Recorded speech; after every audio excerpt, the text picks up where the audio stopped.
Now I'd like to introduce our speaker, Lindsay Huisman. She's a clinical sales and support representative with Restorative Therapies.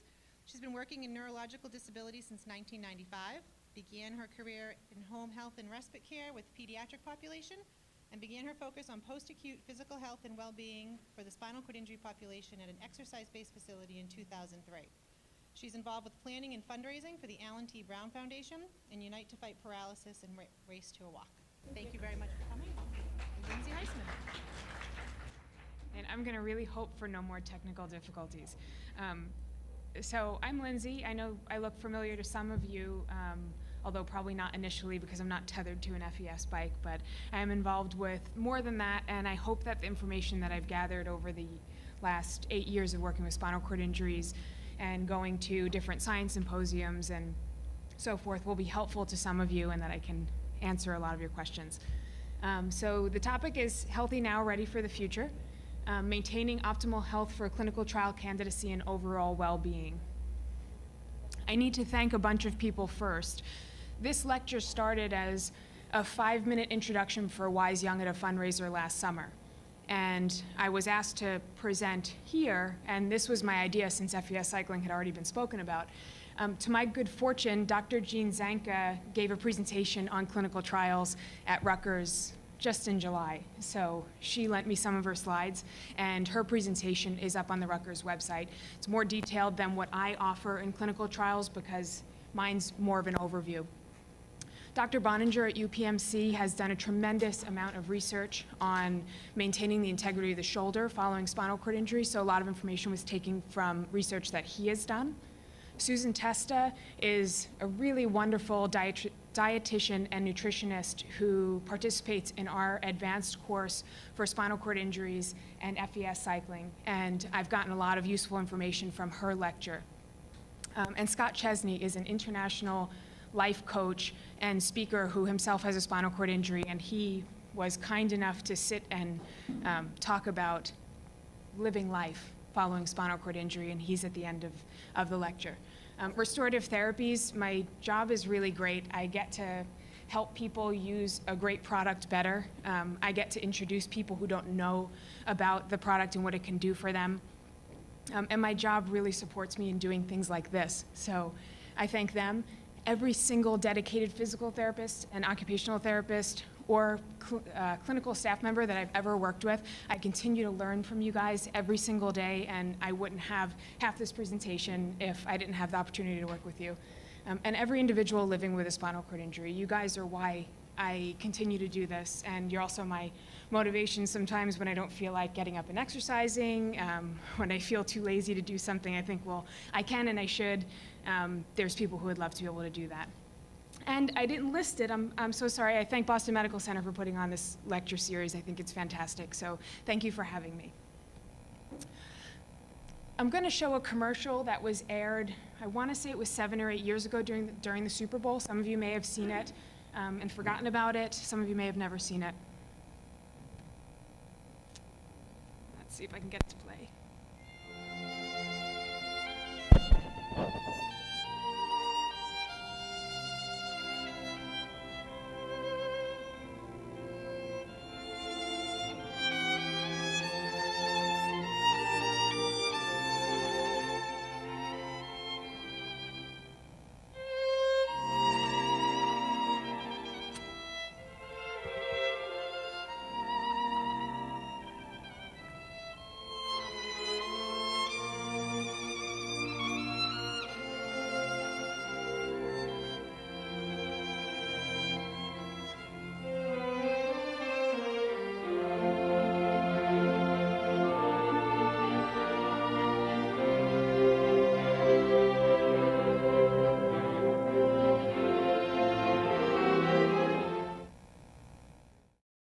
So that was a commercial that was aired, I believe it was an investment company that put that out.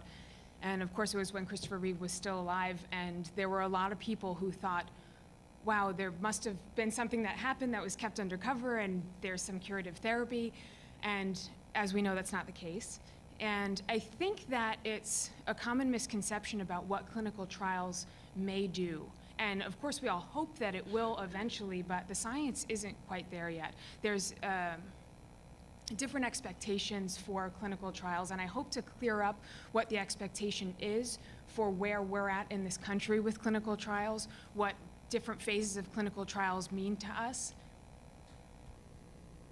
So I'm going to provide an overview, what's happening with clinical trials and when can we expect something to happen, and what your responsibility is as someone with a spinal cord injury to meet the science halfway.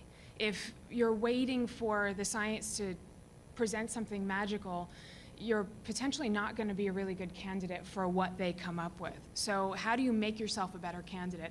And there's 5 main points: nutrition, shoulders, taking care of your shoulders, standing, exercising, and life, basically living life now, how to have a fuller life now. And then I'll review, and there were some resources outside, and I'm sure they'll be presented online as well. So what exactly is a clinical trial, and where are we at? Clinical trials are health-related studies in humans. Okay, they have to start with animals so that we know the basic science is doing something useful. Did this mic shut off? We good? Okay. There's 2 major types of clinical trials. There's observational trials and interventional trials. The ones that we're looking at with more hope for regaining function, of course, are the interventional trials. But the observational trials are necessary to know what's happening now. What are people doing in their everyday life now? What are we doing in therapy now? And how is this going to interact with interventional studies? So no treatment is assigned. Generally, it's surveys, things of that nature. For interventional, participants are assigned a specific treatment and outcomes are very closely monitored and measured. For this, the volumes keep changing. For this lecture, what I'm really focused on are the curative interventions. There are a whole bunch of different clinical trials that are available now that deal with different pieces of having a spinal cord injury. So there's trials that look at pain. There's trials that look at hand function, spasticity, different things of that nature. But a lot of the questions that I get when I'm working with spinal cord injuries is when are we going to have a cure? When can I get out of this chair? When can my quality of life improve? And the best resources that I know of that look at these curative interventions are UniteToFightParalysis.org and SCINetUSA.org, which is the work that Wise Young is doing, and I think it's fantastic that he's going to be here next week, so you have time to think about what you want to pick his brain on. So there's some key characteristics of clinical trials. Keep in mind, there's not just one group of people who are receiving a treatment. It's not just a group of people who are getting this therapy that we think might have some positive outcomes. You need to compare it against a control group. So realistically, you have to bear in mind that there's a likelihood that you will be in a control group, and that's not a bad thing because the control group isn't getting anything. You're not just observed. You're going to get the best standard of clinical care. So whatever therapy we can offer, and from that, you can get benefits in itself.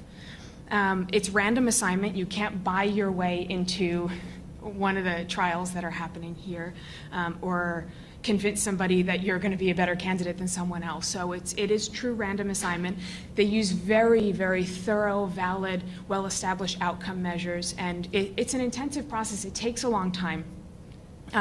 Why have these trials taken so long? Why aren't trials starting immediately? There's a very lengthy process that we look at in this country. Our government is very strict because the main point is that we do no harm. Spinal cord injury isn't a degenerative disease, something like ALS or cancer or a progressive MS. It's something that happens, and unless there's a secondary complication, your function levels out. So we don't want to take away function that you have or put you in a worse health position than you're in. So they're very cautious. They undergo strict review. Funding is a difficult thing. Relative to other diseases or indications, spinal cord injury is a smaller population. So there's some very proactive and creative people trying to bring awareness and get funding for this, but it is very expensive and it's very time intensive. So that's part of the reasons why it takes so long to get from the bench to the bedside.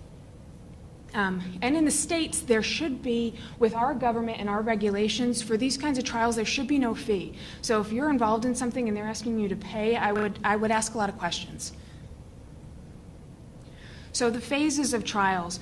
For the most part, the trials that we're hearing about are in phase 1. And basically in phase 1, they're not expecting to have any fantastic outcomes. They're just making sure that we're not doing any harm.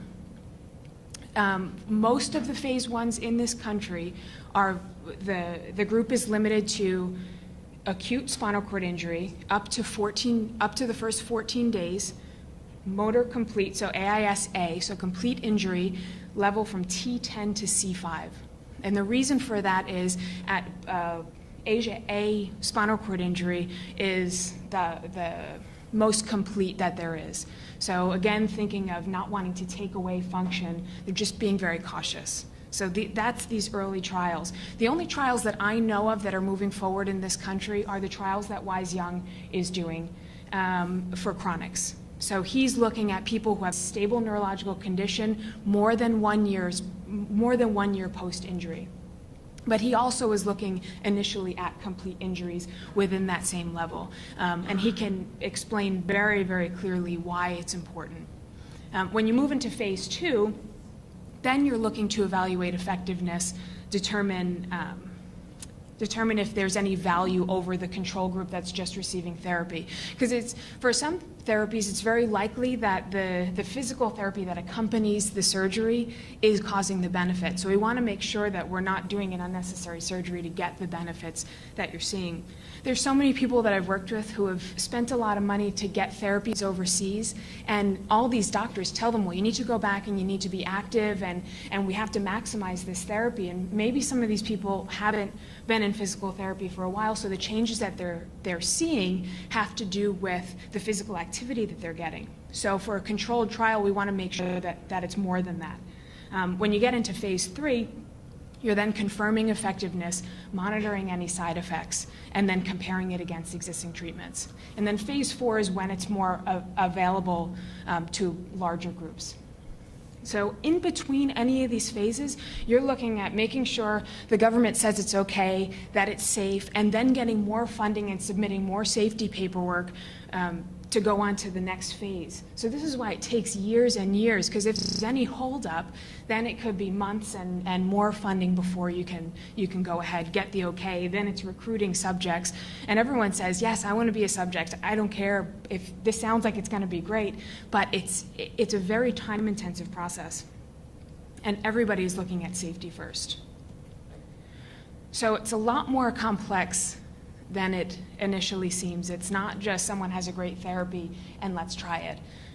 So that's what this picture is. And I don't think you can see it on here, but there's where it says, I think you should be more explicit here in step 2.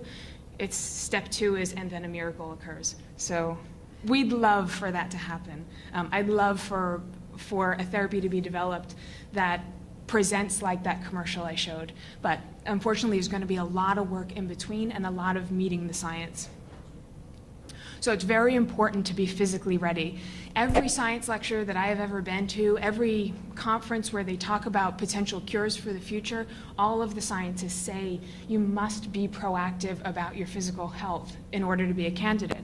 So there's some things that might exclude someone from being a candidate, and these include fever, any kind of active infection, recurring UTIs, unhealed pressure sore, metabolic conditions like diabetes, that will impact your ability to heal following some sort of surgery.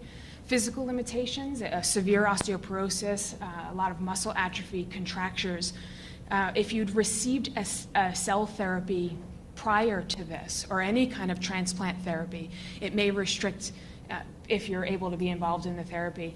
And it makes me nervous because I know that people want so badly to be involved in these things. And I have a friend who's had her spinal cord injury about 20 years now, who has gone for therapies elsewhere. And she says, well, why would I have to tell them? It's your health and it's your body. And if there's something that can impact how this will turn out and you don't tell the doctor something very, very important, we don't know how that's going to interact. So it is a very important thing.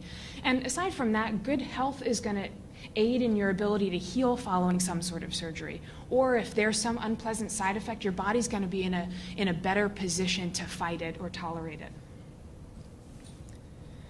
So, of course, the ultimate goal for curative therapies is walking, and that's what a lot of the researchers are measuring progress against. It's the main outcome. And of course, they'll look at a whole list of other outcomes. In fact, Wise will probably, Dr. Young will probably speak about lithium and its impact that he's seen on some patients with pain. Or he'll say to me afterwards, "Why did you bring that up?" No, he'll talk about that. There may be some other positive side effects that happen in between, but ultimately people want to know, how am I going to walk again? And the need for walking requires quite a bit. Proper nutrition for energy and maintaining your weight. Being upright for the first time in X number of years is going to be much more difficult if you're carrying a lot of extra person. Healthy shoulders for weight bearing. Again, it's not going to be like that commercial with Christopher Reeve. Often there's likely going to be some sort of maximum assistance, maybe a platform walker and then crutches before independent walking. Tolerate being upright, of course. If you can walk, you have to be upright for a period of time, and physically fit. So maybe you don't have to be like Ronnie Coleman, who's pictured down here bench pressing something ridiculous, who's Mr. Olympia 5 times over, but you do need to be in good physical condition. I have to say this disclaimer: everybody's condition is different. Everyone has an individual situation, and I cannot comment on individual situations, not having treated somebody and not being your physician. So this lecture is intended as an overview, and it's a reminder likely of things you've heard before. I know that when you're first injured and you have all this new stuff thrown at you in inpatient, and so much that you have to learn in outpatient, and your therapists do a fantastic job of trying to give you everything and get you all the tools that you need to be as independent as possible, but there's a whole lot of information that's lost. So some of this might go, "Oh yeah, this is familiar," and some of you may say, "Yes, I hear this all the time," but it's all together as yet another reminder of what you should really do to keep as healthy as possible. And always, always consult with your physician or some medical professional. If I say something and you say, "Well, I'd like to have this as part of my program now," don't say because Lindsay said so. Go to your doctor, go to your therapist, make sure that it's okay for you before you attempt to change anything that you're doing now. So I'll talk first about nutrition and spinal cord injury. So there's not a whole lot of research out there specific to the spinal cord population, and I tried to put together as much as I could come up with. There's a lot that you're battling, that initial loss of lean muscle tissue when you're immobile, when you're first hurt. There's a very, very quick wasting and loss of muscle, and that initially accounts for weight loss. And then you're not doing much because you're not as mobile, you're not getting up out of bed and going to the bathroom, going into the kitchen, walking around every day. So resting metabolism, resting expended energy is significantly lower once you have a spinal cord injury. The decreased immobility often causes significant or can cause metabolic changes, so glucose intolerance, chronic inflammation, cardiovascular disease. And this big change can profoundly affect interactions with people, how you view yourself, psychosocial and functional health. And it can make independent mobility especially challenging. Then when you go home after being in the hospital and everything's monitored and your meals are prepared, you go back to your old ways and eat how you used to and the calories you used to taking in, and a lot of people have a very hard time keeping their weight under control. So as I mentioned, it's very understudied. I said earlier that spinal cord injury, in comparison to the population at large, is a relatively small population, so with most everything else, there's a lack of funding for this type of thing. There was one study I found from 2006 that was supportive of an interventional program, Surprise, that combines diet and exercise to help maintain weight, and this is true across any population. So I would venture to say that if you did another study, you'd probably find something similar. There is no definitive research for using supplements with spinal cord injury. I see this as a common topic on the CareCure forums when people are talking about working out and they want to know what supplements do I take for building muscle mass and that sort of thing. And there just isn't research for this population. Your best resource is going to be a clinical nutritionist or registered dietitian for individual medical nutrition therapy. Most hospital systems that treat spinal cord injury have someone who's a really fantastic resource.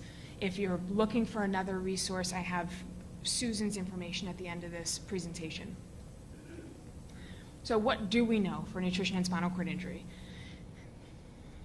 There was a calculation done for what an ideal weight should be based off of weight guidelines for the able-bodied population. So looking at height and body size. The guideline was basically to subtract 5 to 10% from that number if you have a T-level injury or lower, and subtract 10 to 15% if you're a C-level injury. And this adjustment is based on loss of lean muscle tissue or muscle mass. So trying to explain this one calorie calculation kind of makes my brain hurt, and it never comes out the way that I want to. So basically, if you're trying to figure out how many calories is ideal for your body size and your height, based on whether you have a lower level injury or higher level injury, you have to translate the weight that you want to be into kilograms, and then multiply it by 22.7 for cervical level or 27.9 for a T level. And of course, this is dependent on other factors such as gender, function, your activity level. So if you're a triathlete or a rugby player or a cyclist, you're probably going to need more calories. Protein, you don't have to go overboard if you're bodybuilding. Generally 0.8 to 2 grams per kilogram of body weight per day. Too much, this is something I learned from Susan's lecture, too much protein can draw out calcium from your bones. And this is especially important in this population because you're already at higher risk for osteoporosis. As with everyone, fluid intake is important. Make sure it's at least 7 to 8 cups of water or fluid daily. If it's a different kind of fluid, lower calorie, maybe not Pepsis every day or something that'll also impact your bones or your health or your calorie intake. And I know there's some people who get nervous because of their bladder program, but I had someone, I was thinking about this morning, there was someone that I worked with many years ago who was so concerned about having an accident that he wouldn't drink water before working out and he wouldn't drink fluids while we were working out. And we ended up having to call an ambulance one day because he just passed out. So it makes me nervous. Please think of your health. And particularly if you've increased your fiber intake, you need to balance that with an increase in fluid because as many of you have probably experienced, if you consume high fiber without water, it can lead to very uncomfortable side effects like cramping, bloating, constipation, and those are no fun. And this little water drop is just my plug for recycling. Those of you who know me know I'm kind of crazy about reuse some sort of water bottle. It says, I don't need a cap and label, I look better naked. That's the water speaking. Nutrition also plays an important role for your skin. So in the healing of pressure sores, better nutrition is going to help your body heal better, period. And also being overweight or underweight can increase your risk of skin breakdown. So being severely underweight is just putting more pressure on between your bones and skin on different surfaces. And if you're overweight, there's also more pressure because of increased mass, and it's more difficult to transfer, so you're more likely to slide your skin across a surface, and weight shifts become more difficult. So there's a lot of reasons that you should keep your nutrition in check. So for everyone, a healthy diet is going to help with better energy, maintain your skin health, avoid diabetes and obesity. So in general, again, my general overview, eat regular meals, don't starve yourself until dinner. Typically, if you don't eat for a long portion of the day and then wait till you're starving, you're probably going to overeat, one. Two, when you're very hungry, your body goes into starvation mode and slows down. so you're not burning as many calories. So much better to eat regular meals, smaller portions, eat a variety of foods. I just like to throw whatever colors I can, and it ensures that you get different kinds of vitamins and minerals. And your body does use food better than supplements to get vitamins and minerals. And be very aware of your portion sizes. This again is a link that's in the resources part of this, at the end of this presentation, that gives a guide for nutrition for people with spinal cord injuries. So on to shoulders. I won't attempt to say his last name because I'll botch it, but he's a 5-time wheelchair bodybuilding champion and has shoulders that look better than most of my very fit, able-bodied friends. So, yeah, you'd think. So the importance of shoulders. I don't see him, although I thought he was supposed to be here. Some of you guys know this guy on the left is Dan Cummings from Journey Forward. So Dan walks most of the time with his walker, but you can see his shoulders are holding a lot of weight, even though I know he does a whole lot with his legs. And I've seen his shoulders, and they're very developed in the front part. This gentleman on the left, I don't know who he is. I found him on the web, but it was it was just showing a different kind of walker. And here's someone using braces so they can support more weight into their legs, but they're using parallel bars. And again, you can see his shoulders are up and forward.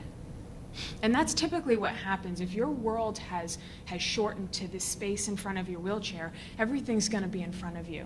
And most of us have poor postures anyway because we're driving or we're in front of our computers or doing something. So the anterior muscles get overdeveloped and the posterior muscles have a harder time keeping up. More so for spinal cord injuries, it's important because of the presence of pain. There was a statistic that I saw that said 100% of manual wheelchair users will experience shoulder pain in the course of their life. But the statistics go anywhere from 50 to 100% of wheelchair users, period. Wrist pain and carpal tunnel syndrome is present in 30 to 70%. That's a really, really high number. And the pain doesn't just impact how you're propelling yourself, it can impact how you take care of yourself. If you have pain in the front of your shoulder and it gets so bad that you can't lift your hand, there's a lot of ways you can't take care of yourself. Transfer skills become difficult, and pain in general is related to a lower quality of life. Nobody likes that. So it's important to get a proper education on maintaining the health and integrity of your shoulders and a proper assessment.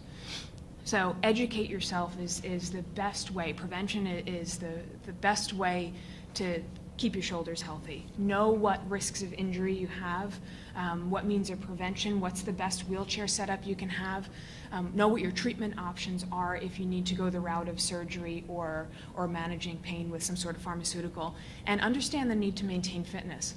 Also keep in mind if your living surroundings change and you have different needs, your furniture changes, your entry into your house is a steeper ramp, go back and get another evaluation with your OT or your PT to find out if there's something you need to change to keep your body healthier. Get a clinical assessment for transfer techniques. What's the best way to propulse your wheelchair? What equipment is best for you, and where your current health status is. As we age, we all deteriorate and develop different kinds of compensations. So go and get your checkups and make sure to have a thorough eval.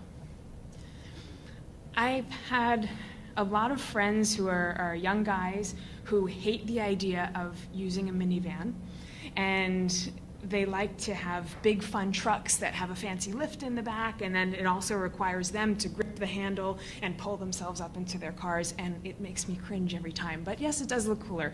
Makes you feel any better. I, for the most part, drive a minivan. But you may need to go the route, if shoulder pain is persistent, going from a manual chair to a power chair, which would require changing from a fancy car into a bigger, more intrusive car. So one of the cons, decreased transportability, increased maintenance. They're more expensive chairs. There's more things that can go wrong because there's electric things, as we know from the beginning of this presentation.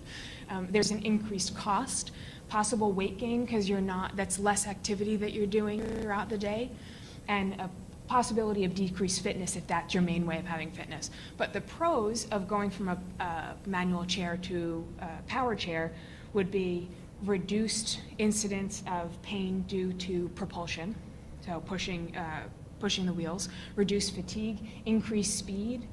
There's some people I know of who've gone away to college and used to have manual chairs, but their college campus is very hilly. And it's difficult enough as someone who's able-bodied to get between classes on time. So imagine you're traversing terrain and you have to push yourself. So it helps with inclines and hills and helps conserve your energy. So other things to keep in mind: perform level transfers whenever possible. Avoid impingement of your shoulder whenever possible, so don't lean into it. Avoid placing your hand on a flat surface during transfers if possible, if there's some sort of grip you can use. And everybody's favorite, vary your leading arm. Everyone wants to go with their dominant side, but there's going to be situations where that's not so easy. So it's nice to know that you can transfer from both sides and you keep it balanced on both sides. So there's people who ask, well, okay, so my level of injury is higher and I just can't exercise the muscles in the back, or I don't have any function below my traps, so what can I do? Well, fortunately, I work for a company that makes something that you can do. The arm bike that Spalding has, Boston Medical Center now has, Journey Forward has, can be set up to stimulate the muscles that you can't actively contract on your own to help balance out. So there's a shoulder channel that's designed to stabilize your shoulders, to get your shoulder blades back and down into a nice safe position. You can stimulate this is Andrea here cycling. She's got her wrist extensors that are being stimmed, so even though her arms are gloved in, she's strengthening the muscles that help her use her tenodesis for grasp. Triceps and shoulders. I really like this for some of my guys that do wheelchair sports and are really developing their muscles very powerfully forward, because I'll set up the stim on their low back to force them into a better posture and to help balance out the muscles in their core. So I really think it can be a fantastic tool for a lot of people. So moving on to standing. In order to be upright, or if your goal is to be upright and walking, you first need to stand. If you can't tolerate being upright in a passive position, it's going to be very difficult to be upright for an extended period of time to walk. So there's a lot of benefits of standing, the pressure relief in itself. If you think about it, for the most part now, you're in a flexed position. So just to get up and extend everything and balance out the muscles, get range of motion while loading into your feet, to lengthen out the gastrocs, lengthen out the hip flexors. A lot of people have problems with tight hip flexors. Improve circulation because everything's opened up now. You're not crunched on your internal organs. And especially for little peanuts that are injured when they're young, to aid in normal skeletal development so they're not growing into a flexed position. And the video I'm going to show you, I want you to notice the stuff this guy had in his room. So it shows somebody, standing can be more dynamic than just getting up into a passive standing frame. Although I know a lot of people that have UBEs affixed onto the front. They have trays where they do their homework or watch TV. But this video shows a glider, but check out all the stuff this guy's got in his room. Oh no.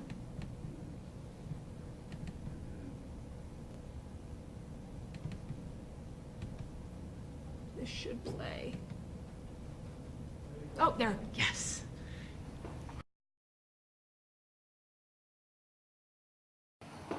Hi, this is Jaden, and I'm in the Easy Stand Glider, and I'm feeling great range of motion in my hips, my arms. It's helped strengthen my shoulders, getting a good stretch in, and also this is a movement I've never experienced before if you're just standing still. So it's given me help decreasing my spasms, and it's just feeling good everywhere. Enjoying a little workout, burning some calories. He's got a walker, so he probably has some sort of braces for brace walking. I see his computer in the background. I don't know him personally, but I assume he's in school. So that's someone who's obviously very active and proactive about their health. And this is just a cool video. If you haven't heard of what they're doing at the Cleveland FES Center, they do implanted. And this is someone whose name is Jen French. There we go. She has stim implanted. She actually just went back to have surgery and has now 24 channels of stim implanted. She's a C6-7 injury. And the stim is implanted in her quads, hamstrings, adductors, glutes, abdominals, and her low back, so that she can stand when she needs to grab something out of the cabinet and wants to do dishes, whatever she needs to do standing. I know she uses it quite a bit for transfers. She also has this really great website called the Neurotech Network, where any kind of neurotechnologies she has all sorts of education about it. She knows all about what's going on, whether it's clinical trials or available for therapies. So it's a pretty neat thing. I believe that video is on her website as well. Exercise, everybody's favorite thing. I love down here on the right, it says, what fits your busy schedule better, exercising an hour a day or being dead 24 hours a day? So it doesn't need to be so extreme, but I hear so many excuses, whether it's from my friends who have spinal cord injuries or from my able-bodied friends who are just lazy. Some people love to exercise, some people hate to exercise. It's so important to keep yourself healthy and to exercise, especially when you have a spinal cord injury. A decrease in physical activities causes all sorts of health issues: diabetes, cardiovascular disease, osteoporosis. For the spinal cord population, overuse injuries, pressure sores. It's not fun stuff. It's expensive stuff. It's stuff that takes you away from having a really good and full quality of life. And I have heard every single additional barrier you can think of. Well, there's no accessible equipment that I can use. Transportation's an issue. I can't exercise because the equipment that's offered at my local gym doesn't allow me to exercise. It's not built for someone who has a spinal cord injury. So I'll talk about that. And I love to quote Wise when I speak about exercise with spinal cord injury, because he has said exercise is not sufficient for recovery, but it is necessary for recovery. So there's no miracle workout routine that's going to get you up and walking. It is a lot of hard work, but again, needing to meet the science halfway, you have to exercise. And there's all these positive benefits that can happen if you exercise, so why not? I like the bottom ones: the better weight control, less anxiety and depression, enhanced feeling of well-being. I swear there's times I leave the gym and my clothes don't fit any better, but I feel like they should. Protecting against chronic diseases, and for you guys, an improvement in your ability to perform activities of daily living. If you're stronger and you have better endurance, life is just going to be easier. So for everybody, the recommended amount is 30 minutes a day, 5 times a week. Basically, it's more consistency than anything else, so just having a gym membership isn't going to get you fit. You need to actually use it more than once in a while.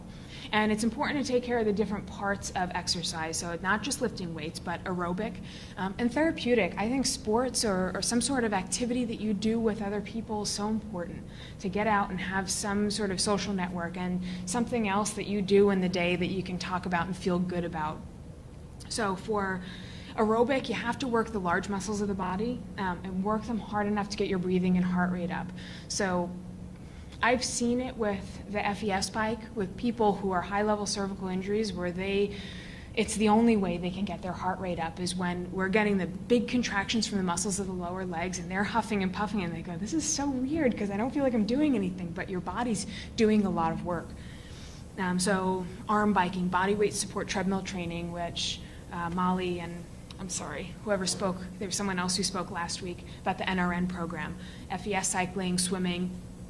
For strength, TheraBands, hand weights, there's wrist weights, there's all sorts of adapted stuff. Adapted sports, I could go on and on, but I know up here FES rowing is a big thing, hand cycling, sailing. Actually, Jen, who has that implanted stim system, she's a Paralympic sailor and a really just cool woman in general. Horseback riding, skiing, rugby, there's all sorts of stuff, and I've got some pictures in here. And then my favorite, the psychological benefits. Just getting out, having a social outlet, and looking better. So exercise, if you live in a remote area, and I've been to some very remote areas in my travels, if you're not near a place where you can exercise, it's perfectly possible to exercise at home. This picture on the left is someone that I've worked with who over time has built his living room into a home gym, and he has a very understanding fiance who has allowed him to do this.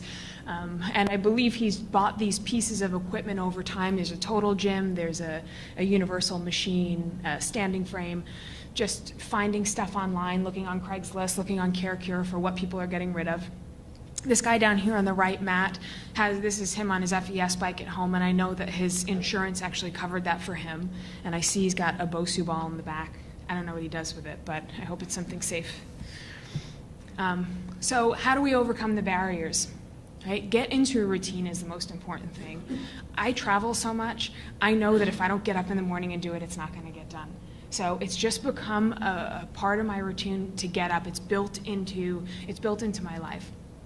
So get some sort of equipment for home, and make sure you let your caregivers or loved ones know that it's important to you and you need it to be part of your life, because I know family relationships sometimes can be difficult. But if they understand that this is important and it's valuable, then it's just another thing that you do. Get involved in adaptive sports. Find out what your insurance may cover. Some people don't know. They've never pursued it because they thought, well, it's probably not going to because insurance doesn't cover anything, but it does. And there's a lot of people that work for different companies that will work very hard for you to try to get things covered. So I know standing frames have been covered for home, of course the FES bike, different kinds of foot drop stimulators if they're appropriate for you. And then if you're having a hard time getting something covered, be creative. I know someone who had a standing frame built out of plumbing supplies, and I cringed the first time I saw it. But he's safe, he's got a program, and I'm not suggesting anything, but be safe no matter what you do. Get yourself some exercise. And use your community. Everybody's gonna benefit. So what, there's not a lot of people with spinal cord injuries in your neighborhood? I'm sure there's people who have MS or who have had a stroke or doing some sort of cardiovascular rehab, and they aren't able to use the equipment at the gym. So Cheryl runs the adaptive program at the Quincy Y, and I'm sure she'd be happy to talk about how she got her program up and going, and it's a fantastic program, which I have pictures of if you haven't been there. So it's grown over time, and it's a collaboration of donations and research and fundraisers, but they have this great section that has a universal machine. They have 3 FES bikes. They've got new steps and standing frames, a big table for stretching and that sort of thing. And I think the best thing is people getting out, going somewhere. Cheryl says it's on a public access line. So that's one part of making that program successful. But I know people who carpool to different fitness programs when it's difficult. Yes, I didn't have a picture. Thank you, I would have forgotten that. There's also a VitaGlide there. This is another community exercise program. This just shows one of my favorite people on the FES bike talking about her experience with it. But a little bit of background, her name is Lois, and she's a low T injury, and I spoke to her. She's so diligent about getting to this program called Push to Walk in New Jersey, getting there and riding the bike 3 times a week. And I said, do you want to look into seeing if your insurance will pay for it? And she said, no, part of it is the social piece, seeing my friends, being around other people, and it's a good community. So she's just talking about her experience. I bet I've been riding for 3 years maybe. And I'm usually here for an hour by the time we put the pads on and get set up. And I probably ride for 48, 50 minutes. And I definitely notice a change in the size of my muscles that are being exercised, the quads, because last year I wasn't able to use the bike for about 4 months, and my quads just atrophied during that time.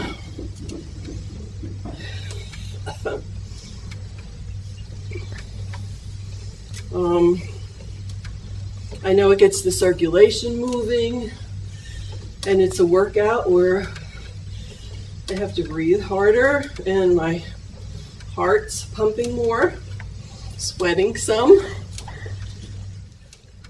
Whenever I stop into Push to Walk and she's there, I always go to give her a big hug, and it's usually right after she rides, and her face is flushed, and she's always apologizing to me for being sweaty, but that's fine because I love hugs. And this is my favorite picture of Lois, and I stole it off her Facebook, so Lois, please forgive me. This is at one of the Life Rolls on Surf events, and just that smile is fantastic. Here's another one of my favorite people. His name is Mike, and he rides for Team Reeve. This is actually the Boston Marathon, and I think this is one of the best pictures of adaptive sports. He's a great guy, and talk about somebody who's motivating to others. He's motivating to me. I hear about what he's doing, or I see what he's doing, and he's in graduate school, and he substitute teaches for his sister's elementary school class. He coaches able-bodied softball. He's just such a dynamic person, has a much fuller social life than I could ever keep up with. But it's a very cool picture.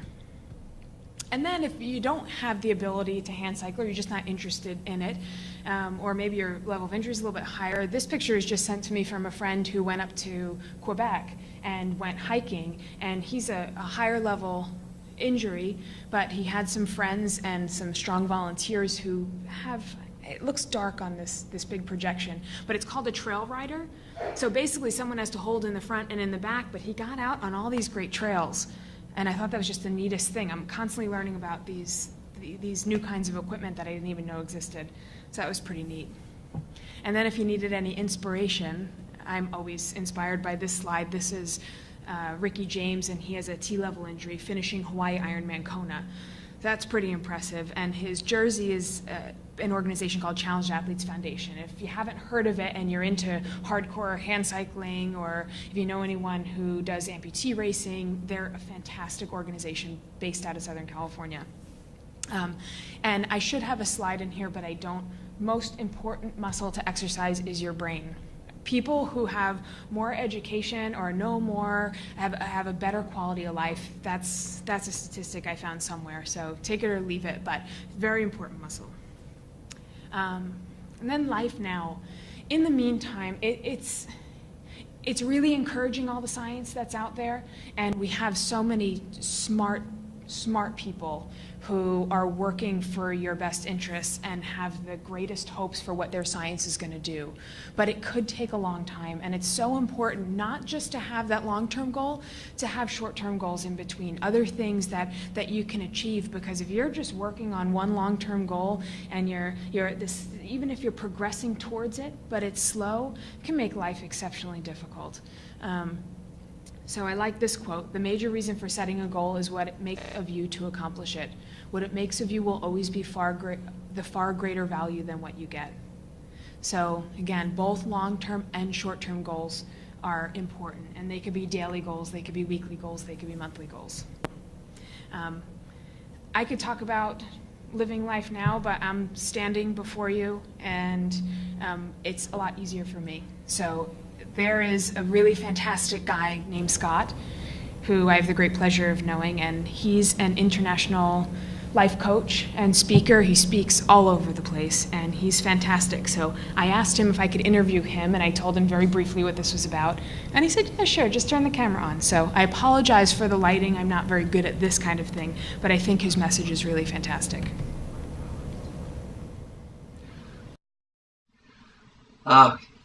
Creating a balanced life has been a lifelong journey for me, I should say, for the last 25 years that I've been paralyzed. I think it's so important to basically go down two paths in life. Each and every day, I try to make a commitment. The one path is doing everything in my power to want to walk again, whether it be a visualization, some type of meditation, whatever it takes that really brings as much energy and as much excitement to walking again, to running again, to having my children on my shoulders, being able to run in the ocean with them. All those things that on one hand can make you very sad to think about because you don't have here in the moment, but I don't focus on that. I focus on, you know what, what kind of energy, not if, but when that day comes, when that happens, how much joy and excitement that's going to give me. I'll just lay there on my bed sometimes and I'll think of what the sensation felt like in my feet, in my legs. I'll think of myself out on a basketball court, making a fake left and going right, and reaching up to the basket and doing a layup. So everything that I remember in those first 15 years of life that brought me joy and excitement, and those things that I wanted to create before I became paralyzed. So that's one of the paths that I want to take in life, is one that says each and every day I'm going to do what I can to walk again. And there's a part of me that's a firm believer that I can actually wake up one morning and have full use of my legs, full use of my body. Yes, I know there'd be a lot of rehabilitation and a lot of things that would need to be done to actually support my legs and to get me going back to the point where I was independent again. But again, I don't think it's anything that needs to stop me. So again, there's this path that's so full of hope. And then there's a second path that I think is so full of hope as well. And that second path is about living life to its fullest, being in this wheelchair for the rest of my life. I just might be the happiest person at the end of this journey in this wheelchair. And it's because each and every day I focus on those things that are meaningful in the here and now. Okay, I don't have the use of my legs. Okay, life is a challenge and a struggle from time to time. But here, I always say, for every one thing that I can't do, there's 10,000 things that I still can. And one of those things that really help me first thing in the morning is to be in gratitude. In gratitude for those things that maybe I take advantage of or take for granted on a daily basis, is that those are the things I focus on. I give thanks to my wheelchair for getting me around on a daily basis. I give thanks to the cushion that I'm sitting on that allows me to alleviate pressure from time to time. But you know what, really going down a list of things on a daily basis, almost like a personal self-inventory, whether it be personal, whether it be my marriage, whether it be my children, being a good father, whether it be financial, whether it be my career, whether it be hobbies, friendships, family, relatives, you name it, is that I go down a self-inventory list and I make sure that each and every one of these aspects of my life is that I'm giving incredible attention to. Because I know, I have those days when, you know what, I'm struggling and I have a challenge. It just happened the other day when I was speaking, is that I gave a great presentation. I had rave reviews, and all of a sudden there was a part of me that was like, you know, I'm feeling a little sluggish today. What's going on? And all of a sudden I did a quick self-inventory, and I went down this area, and all of a sudden I got to health. And all of a sudden I said to myself, you know what, I'm eating a lot of junk food. I'm on the road, is I'm not eating that food that really charges my battery, makes me really perform at top level. So while I got through the presentation, everything is that I felt this sluggishness. So right away, contacted the front of the hotel and I said, you know, where's a good healthy place to eat? They informed me of where it was, not too far from my hotel.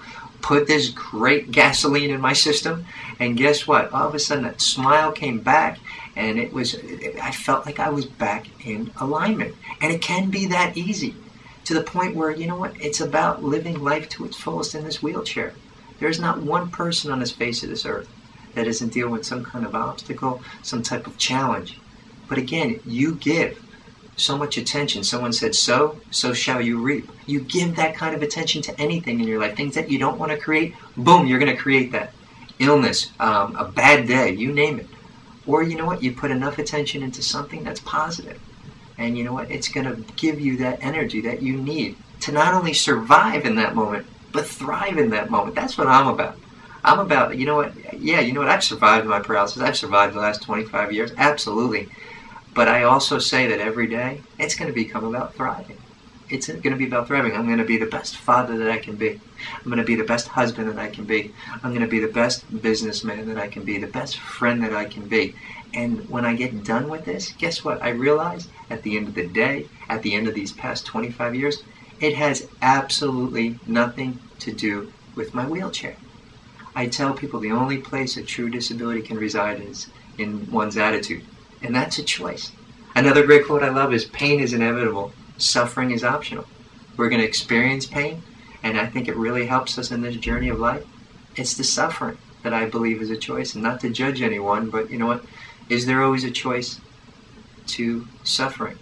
Yeah, it's called not suffering and realizing what's fantastic about your life. So this balance of focusing on a daily basis, of getting back on my feet, regaining the use of my legs, boom, that's one path. The second path that I focus on is just basically being in this wheelchair for the rest of my life and being the happiest guy, to the point where at the end of this journey, there is going to be no resentment, no disappointment. There's just going to be a smile on my face, and hopefully, a job well done, to the point where, you know what, I have served myself first and taken care of myself, but I've done as much as I can for myself so that I can provide even a bigger service, and that's to others. Scott's fantastic. Really, if you haven't heard of him before, check out his website. And I want to dedicate this to my good friend Jim McLaren, who passed away a few weeks ago. If you needed another inspirational story, go on his website. It's another resource for you. He was hit by a bus on his bike in Manhattan and lost his leg below the knee in the early 80s. Went on to become a top athlete in marathon and triathlon. And this was before we had these really fancy carbon fiber lightweight prosthetics. Then 8 years later was on racing in a triathlon. The course marshal misjudged an oncoming car and Jim's speed on his bike. And he was hit by the car and headlong into a signpost and broke his neck at C5. And he got up and in the hospital and was like, really? How does this happen twice? And thinking, you know, how do I do this again? Knowing the grueling therapy he went through first time around, and understanding how challenging this was going to be now, not only as an amputee, but someone with a cervical level spinal cord. And ultimately he said, you know what, life is too good, and it's worth it for me. And because of him, he's part of the reason that we have Challenge Athletes Foundation. He's one of the original founders. And prior to his passing, he was also a motivational speaker, so he's got a pretty fantastic website. A few years ago, he won an ESPY. He was a pretty spectacular guy. So if you need more inspiration, that's where you can find it. And if anyone has the ability ever to go to a Unite to Fight Paralysis Working to Walk, this year it's in November in Phoenix. It's really a fantastic symposium. The people who are doing different kinds of cell interventions for spinal cord all come out. They are so gracious with their time. So they talk about what their therapies are, and then they hang out and will sit with you one-on-one all day and night. I've seen it every year that I've gone. It's a really great group of ladies who's doing it. So this year we got together and decided to do a fundraiser for Unite to Fight Paralysis to provide scholarships and keep this very grassroots organization going to provide this information to patients. So we did Seattle Marathon just this past June, and this is us at the end. So thank you again for your time and attention, and any questions that you have, I'm happy to answer them now. Thank you. Yes. Questions. Yes. One, part of my injury was separation of my shoulder, so trying to show how the basically control that at some point I was going to need to have surgery to get my shoulder fixed. I think the out of action for about a year. And is it something this, for shoulder health standpoint and being ready for these studies, is it better to get this done sooner rather than later? I would say for your health, period, it's better to get it sooner than later. It's going to be a year before it's repaired. Well, basically they said that to get healed and back to basically the level of ability that I have today, between healing and getting physical therapy to get my muscle strength built back up and so on, would be about a year.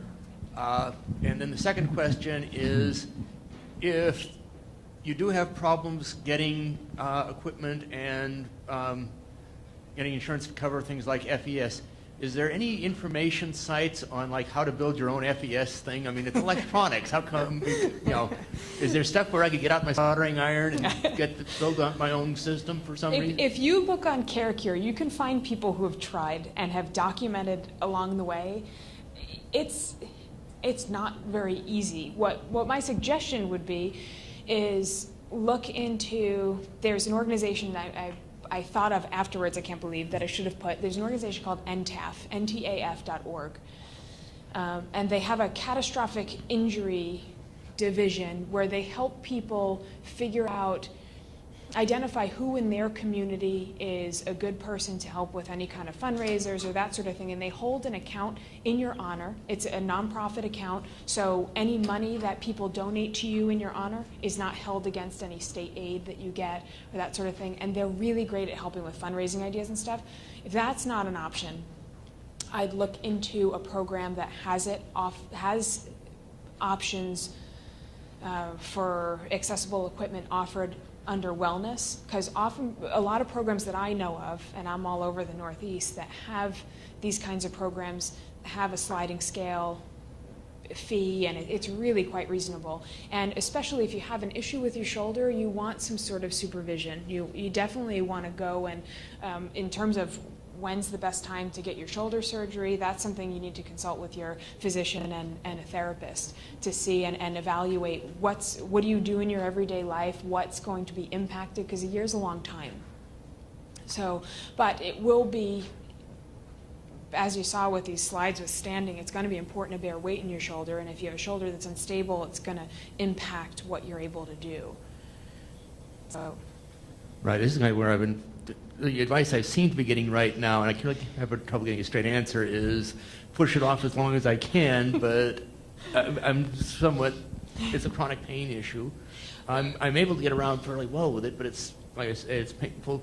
I've been looking at the Spalding rowing program, and they're saying that they're very hesitant about whether I'd be eligible for it because of the chronic motion problems with the shoulder. And so, you know, whether it would keep me from being able to participate in some of these strengthening programs. Well, until you have something that helps that shoulder heal, there's going to be a lot of precautions for you. It's a class 3 separation. Apparently, they basically said there's nothing they can do short of surgery or strengthening PT type stuff. But I'd have a very thorough conversation with your physician about what the options are, what rehab's going to entail. I'm very cautious not to give advice. I realize you're in that position, but I'm just kind of trying to get a feel for.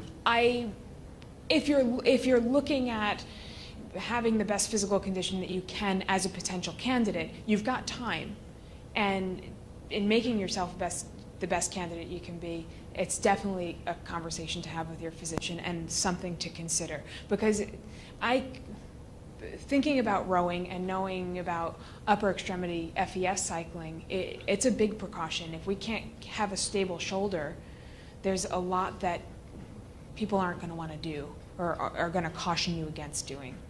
So look into your options. Okay, thank you. You're welcome.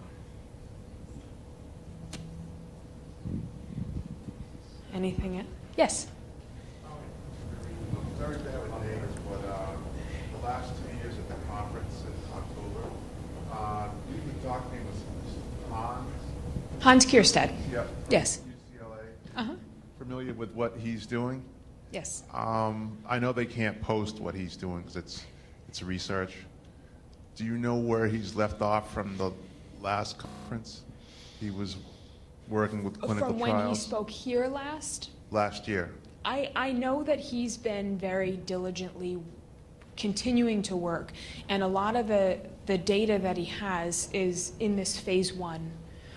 So the Geron trials that were supposed to start and then were halted, are supposed to start again. That was his therapy that he created. Started after he left last year.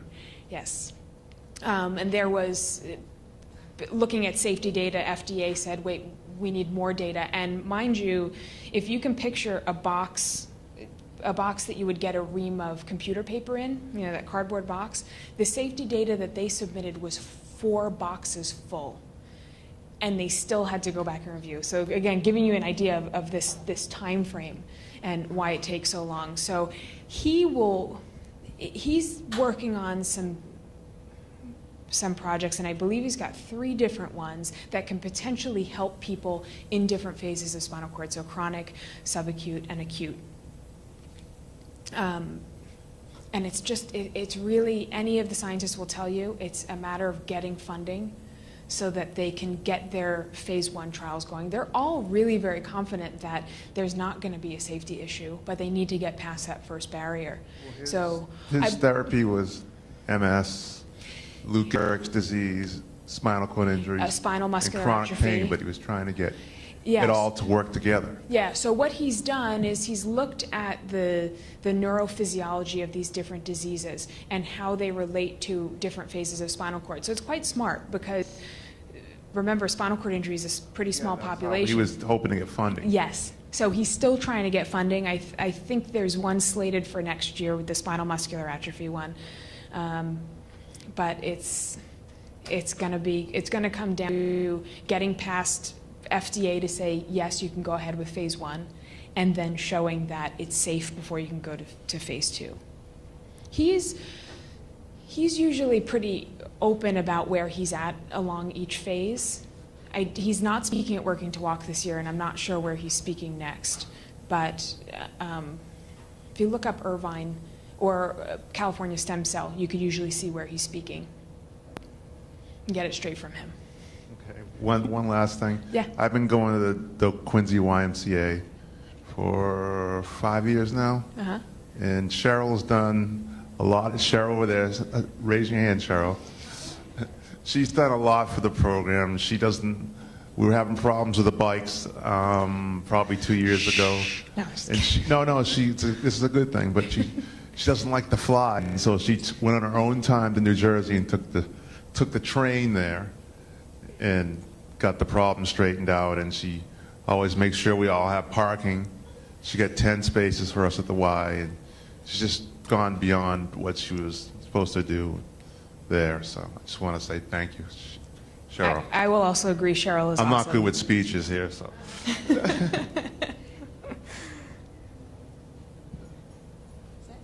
Yes, Thank you. Hi, I also work out at the Quincy Y, and I love Cheryl too. One question I had, though, I know in the slideshow you showed a person who had a bike at their house, and just because I have a really busy schedule, I travel a lot and I work, so I don't always get to go to the gym. I'm wondering, is it becoming more successful to get the bike paid for by insurance, or do you know if it will be in the future? Yes.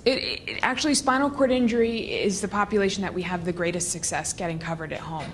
And there's an inside team. I work mostly with the clinics, but there's an inside team there that has every different kind of resource to help the therapist that you work with provide the best letter of medical necessity, and they work with everyone from start to finish, including submitting to insurance, going after appeals when it's denied. So I've tried that in the past, but I don't know. Do you know if it's changed? It was probably 2 or 3 years ago. The success rate now I've been working with the bike since 2007 and with the company for about 1.5 years full time. The success rate that I've seen has continued to increase over time. So it's possible.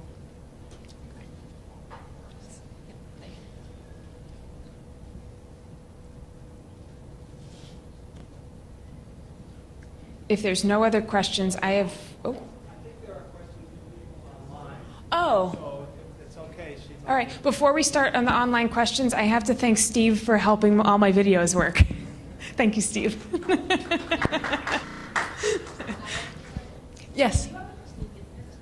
Yes. You know what? I didn't leave them over there, but if you need one sooner than later, just grab me.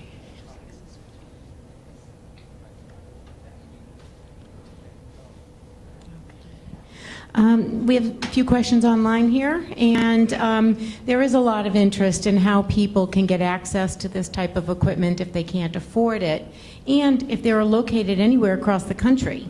So not just for people in a particular area or, you know, in the Boston area here right now. Yes. So if you could address that, Lindsay. Yeah, for restorative therapies, there's different people in the office in Baltimore who can, if you call the 800 number, it's 800-609-9166, and just say where you're from, you'll be directed to somebody who serves your area, who knows not only what insurances are more successful than others and will help with that process, but also what other resources are out there if insurance isn't likely. So if there's personal grants or different kinds of funding, or if there's some sort of wellness program available. In terms of the other equipment that I mentioned, I know that Easy Stand on their website, they have a lot of resources to help get a standing frame covered, and they have representatives in different parts of the country. You'd have to look on their website, and the same with Bioness or WalkAid. They also, all these companies that have had success with insurance, do their best to help you to get it. Thank you. And if there are any resources that could help people, maybe we can get them later and I can circulate that to people. Yes, absolutely. We have another question. There's so much medical tourism out there. How can someone with SCI weave through all the hype and find a credible clinical trial? There's a handout that's at the front. And Judy, is that also online? That 4-page handout? Yes, we will make sure Okay. Everybody who on the webcast has received it, and it's certainly available to everybody here as well. So if you go on clinicaltrials.gov, there's a list of questions that you should ask. The best thing you can do across the board is be well informed. Ask questions, talk to other people who have gone through it, talk to the doctors. If anything seems weird or you can't get a straightforward answer, ask more questions. I'd be cautious outside the states. I know a lot of people are tired of waiting here and they raise a bunch of money and they'll go somewhere else. I'd be cautious of any therapies that you don't hear of any negative side effects, or they claim there's no negative side effects, because even in controlled studies where there's a placebo group, there's always something that happens. So just be very aware of that. Gather information. CareCure is carecure.org is the center that's run under Wise Young at Rutgers, and a lot of people talk about their experiences with different therapies. It's a really great support network. People are very open and will share information. Wise is very, very diplomatic in sharing information that he's gathered or he knows of for trials that are out there. So talk to people. Make an informed decision. We have another question that is, should I start bugging our congressman to pressure the FDA and Yes. everybody else? If you go, there's a great advocacy toolkit on unitetoFightParalysis.org. That's also listed as a resource. And the Reeve Foundation provides an advocacy toolkit, and they walk you through the steps of what you can do to push your state representatives, the federal representatives, to get some of these laws to pass and to get more funding into clinical trials in the states. So make your voice heard. Do you recommend any stem cell treatment programs in other countries? I'm a case manager and my clients are always asking me where they can go. No. And I think this will also be addressed at the conference, as Susan Hawley from the Christopher Reeve Foundation will be discussing research initiatives very extensively. Yes, people will I have my opinions, but I'm not a scientist, I'm not a medical doctor. My opinions are formed from information that I know of people who have gone for these procedures and outcomes that I've seen, and I can't, not being a science person, I can't not be biased. So it would be unfair of me to answer that question. Susan would be a much better resource. And would it be helpful to start bugging occupational therapists and physical therapists to get access to equipment? A lot of the therapists that people have worked with truly want the best in everything for their patients. And unfortunately, a lot of them don't make the ultimate decision. But if enough people go to, administration in a clinic and say they want something available for them, if they see that there's a demand, then they'll be more likely to consider it and put in funding.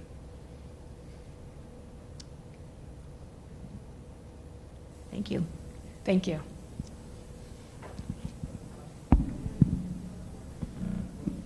Oh, another question.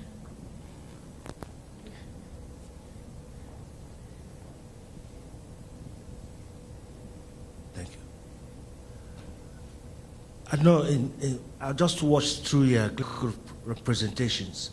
I was wondering, for some of us that have a 24/7 work, that do work and do other kind of things, do a lot of transfers, travels, driving, just for themselves. Is that calculated as part of an exercise or keeping fit? And how does that incorporate into fitness? Being active in general, having an active lifestyle? Yes. If you're more active and constantly moving around, you're definitely burning more calories, but you also have to take into consideration other factors. If you travel a lot for work, you're probably eating out more and less aware of portion sizes. If you're in unfamiliar beds and even rooms that are accessible or places that claim they're accessible, you typically are going to run into more barriers and have more things to be cautious of. I've stayed in accessible rooms, and I don't know how they can call it accessible. So on the one hand, possibly, most likely, unless you have access to some sort of equipment or you have a routine you can take with you, it might balance itself out. I do know Scott travels quite a bit, and he'll try to find the hotel gym, but he's also has function in his upper extremities. When he's at home, he's very diligent about his workout routine. He also has a standing frame and a FES bike. I do know someone who travels quite a bit and brings DVDs that she can do from her chair, so she gets her fitness in. I find myself have to do the same thing. So it may make it a little bit harder, and you have to be more intentional to fit or be creative to squeeze in fitness while you're traveling. Just being more mobile doesn't necessarily translate to exercise, but possibly. Didn't really answer your question. I was trying to see if there's a formula that incorporates the whole activities into the whole calculation of being fit. Oh, you wanted a formula? Yeah. Oh, there's no existing formula. It's so individual. Because you have to look at what your level of injury is, what kind of wheelchair you use, how do you get from one place to another. So if you travel a lot for work but you have a power chair and you're not doing any kind of activity, then it doesn't really matter. I don't think it's any different than being at home. So it's just how much do you physically move your body per day versus how many calories do you put in your mouth? Well, I said that because the brain does work, and the brain utilizes energy. Oh, yes. When you do that 24/7, you're burning a lot of calories. Mm-hmm.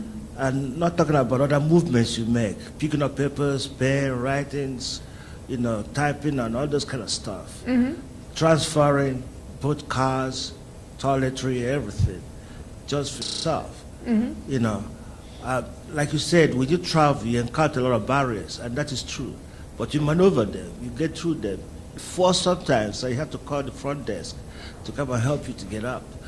So yes, those things happen. But I was wondering, how do you incorporate the whole activity to the calculation of being healthy? It would be a very individual calculation. I couldn't calculate that for you without knowing what your nutritional intake is, what your activities are every day, what your height is, what your weight is, and then I'd say I'm not the person to do that. All right, if we don't have any more questions, we'll wrap it up. Lindsay, thank you very much for coming. Thank you, This was great. Thank you.